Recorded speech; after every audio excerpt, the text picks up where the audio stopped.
Retour sur Abidjan, comment réguler le secteur électrique, comment définir une politique tarifaire adaptée aux contextes locaux, quels sont les enjeux liés à la tarification et à la régulation.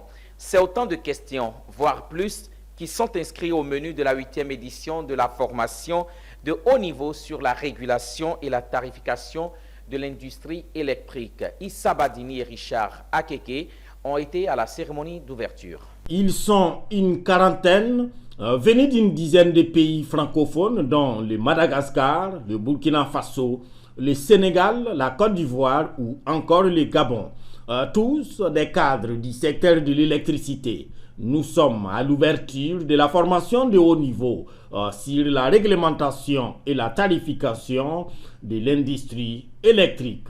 Aux manettes, entre autres, l'Autorité nationale de régulation du secteur de l'électricité en Côte d'Ivoire, ANARE, et l'IFDD, Institut de la francophonie pour le développement durable. Dans les visères, permettre aux cadres du secteur de renforcer leurs capacités dans les prises de décision sur les questions de réglementation et de tarification du secteur de l'électricité.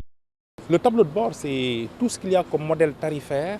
C'est vrai que c'est une formation de très haut niveau et disons que des modèles tarifaires très élaborés qui sont utilisés aussi bien en Amérique du Nord qu'en Europe, mais aussi adaptés au contexte africain, seront partagés, mutualisés et les participants, la quarantaine de participants issus de la dizaine de pays, ces participants qui sont là présents apprendront à travailler ensemble et mutualiseront leurs connaissances, travailleront sur des chiffriers Excel, feront des modèles tarifaires.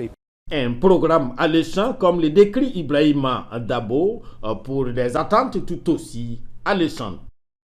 On travaille dans l'électrification rurale. On est en partenariat avec le secteur privé.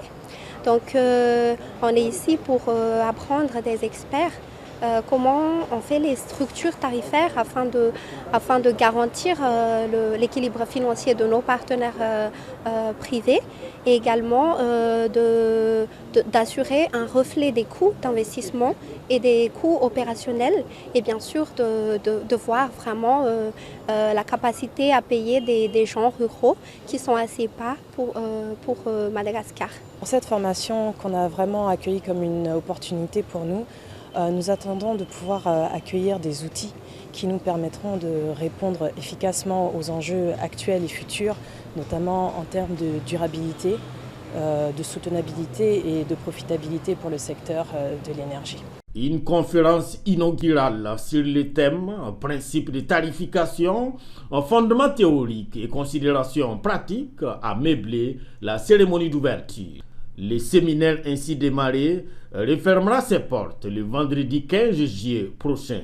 Il marque la 8e édition de la formation de haut niveau initiée par l'IFDD. La Côte d'Ivoire l'abrite depuis 2013.